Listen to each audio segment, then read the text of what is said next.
Bueno, yo me encuentro en la Plaza de Guindo, que está justamente pegada a lo que sería la calle Real, una calle muy turística donde pasan muchos turistas.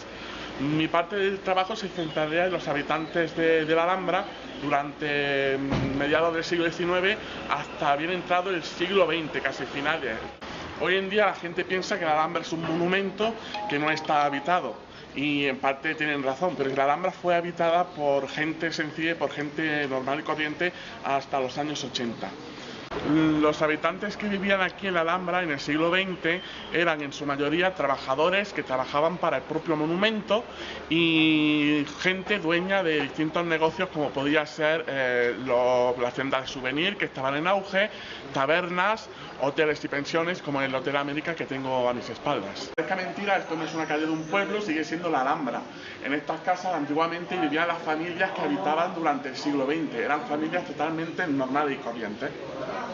Detrás de mí está el Carmen de San Justo, es un Carmen privado dentro de la propia Alhambra. Carmen es una arquitectura típicamente granadina, es una casa más bien señorial con un jardín amurallado, un jardín interior. La palabra viene de carm, que en árabe significa parra, ya que se tenía costumbre de criar esta planta para que sí brotasen uvas para uso doméstico y las pasas, que eran muy apreciadas tanto en la cocina andalusí. Este Carmen, que es el Carmen de San Justo, viene a demostrarnos que en la propia Alhambra aún hay vida privada dentro del monumento, a pesar de que el patronato quiere hacerse con todos los edificios que la Alhambra contiene.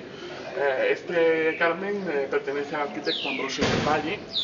Y esto demuestra que una vez hubo vida privada, gente que poseía casas, que poseía sus negocios aquí dentro del propio recinto. Este sería el taller Laguna, el taller de talacia granadina, en el sitio del número 30 de la calle Real. Aquí he venido para hablar un poquito de quién habitaba la Alhambra en el siglo XX, cuáles eran sus oficios.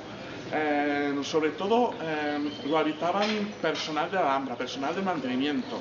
Eran albañiles, trabajaban en yeserías, eran restauradores, eran agricultores, eran vigilantes.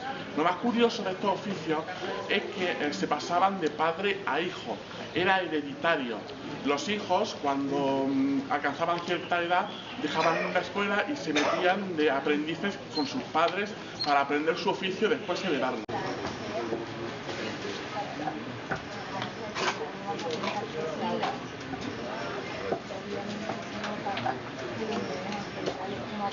Y son todo incrustaciones, ¿no? De hueso, lo blanco es hueso de vaca, diferentes maderas, ¿no? Por ejemplo, esto es olivo, el negro ébano, limoncillo, madera de coral, ¿no? De muchas, ¿no? Y como ves, en piezas pequeñitas, incrustamos algo de metal como bronce o plata, ¿no? Pero lo más complicado que tiene este trabajo es, si observa, las piezas más o menos grandes que él está preparando ahora mismo y que vamos a incrustar en estos espacios, ¿no? En estos huecos, ¿no? Como estas, las incrustamos todas una a una, ¿no? Pero aquí sería imposible pues, poner piececita a piececita y que salgan los dibujos geométricos como en la Alhambra, ¿no? Por ejemplo, mirad, en cada mosaico de estos que incrustamos aquí de golpe, ¿no? Pues aquí hay 250 o 300 piececitas juntas, ¿no? Para hacer esto, pues preparamos tiras largas, hueso, madera y metal con diferentes formas, formamos triángulos cuadrados, ¿no? Encolamos los 8 del medio, otra capa y vamos encolando siempre de dentro a afuera, ¿no? Cada vez más, hasta terminar un bloque como este, por ejemplo, ¿no? Y luego lo cortamos en rodajitas como los salchichones, ¿no? O sea, todas las rodajitas que cortamos aquí son todas iguales a estas, ¿no? Y así al final, mira, esta misma que estamos haciendo ahora, pues será más o menos como esta. Imposible, una a una, y que salga el dibujo geométrico, ¿no? Luego le ponemos arriba a las cosas de uso, las terminamos con poliuretano. Antiguamente las terminábamos con laca, pero ahora el poliuretano es más resistente para las cosas que se pueden utilizar. Este espacio siempre ha sido un taller de talacea, ¿no? Aquí trabajó mi abuelo, mi padre, ahora estoy trabajando yo, ¿no? Pero vamos, esto como la talacea, como casi todos los oficios artesanales, tiende a perderse, se pierde, ¿no? Vamos. Yo recuerdo en la época de mi padre había más de 100 talleres aquí en Granada, ¿no? Y ahora pues quedamos 3 prácticamente, ¿no? dos que son los más grandes, que son los que te vas a encontrar, que hacen todas las cosas que venden en todas las tiendas de souvenir, y nosotros seguimos haciendo todavía la terracea original, que está hecha con hueso, maderas naturales y metal. Mira, lo hacemos, ya te lo voy a contar, dos calidades. Lo que tú vas a ver en todos lados, y la mayoría de las cosas que hacemos, es solamente madera incrustada. Los colores son maderas tintadas, ¿no? Si incrustamos blanco ahora, lo blanco es plástico y lo terminamos con poliéster. Esto es lo que vas a ver en todos lados, que es lo que se hace ahora, y está bien, y está hecho a la mano y es muy barato. La terracea original, la que estamos haciendo ahora mismo, mira esta cajita por ejemplo, seguimos incrustando como antiguamente con hueso de vaca, todos son maderas naturales, ¿no? Incrustamos metal como bronce o plata y seguimos terminándola a la mano como antiguamente.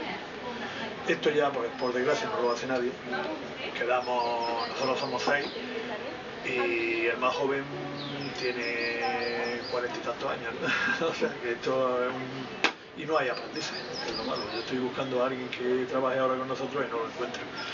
Bueno, que eso es lo que pasa con esta. Tendremos que conservarnos en forma. Ahora mismo me encuentro en los baños árabes de la antigua mezquita de la Alhambra. Una curiosidad que casi nadie sabe es que esto fue dependencia de una taberna. Fue el almacén, concretamente fue el almacén de una taberna, donde se colgaban los jamones, donde se guardaban las habas, las habichuelas, el arroz, el azúcar que luego vendía, donde se colgaban los chorizos y las morcillas para que se secasen. Es que precisamente la taberna de Antonio Barrios, el Polinario, era el centro de la vida alhambreña. Aquí se reunía lo más granado de la sociedad. Bohemios, artistas, músicos como Manuel de Falla, Isaac Albéniz, pintores como Rodríguez Acosta o de fama internacional como John Singer Sargent. De hecho, su cuadro El Jaleo está inspirado en las noches del Polinario. Escritores como, por ejemplo, Pedro Antonio de Alarcón, Ángel Ganivet y García Lorca se reunían aquí. El propietario, Antonio Barrios, cantaba y su hijo tocaba la guitarra. Su hijo fue Ángel Barrios. Esta es la puerta de los carros y fue un elemento bastante importante en la vida alhambreña. ¿Por qué bastante importante? Por la sencilla razón de que tanto la puerta de los carros como la puerta de la justicia se cerraban a las 9 y los habitantes de la Alhambra quedaban encerrados en su propia ciudad. Este turismo masificado nada tiene que ver con ese turismo del siglo XIX.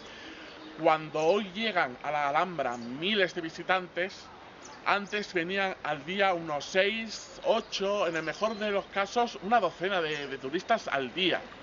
Se le hacían firmar a estos turistas en un libro que hoy se conservan en el archivo de la Alhambra. Es en esta época, en el siglo XIX, cuando empieza a consolidarse el concepto de souvenir o el concepto de regalo que se le vende al turista. Y esto se crea o esto se pone en marcha debido a que los turistas de aquella época dañaban físicamente la Alhambra por llevarse un pedazo. Y muy ilustrativo es el dibujo que hizo Gustave Doré de un turista que vino a la Alhambra con su martillito golpeando una baldosa para poder llevársela. Entonces así surgieron las primeras tiendas y los primeros talleres de souvenir. Eran abanicos pintados por artistas, eran encajes de mantillas con encajes bordados a mano por las propias alhambreñas, eran las cajitas de taracea, las manualidades de taracea, que eran muy vistosas y muy apreciadas por los turistas también.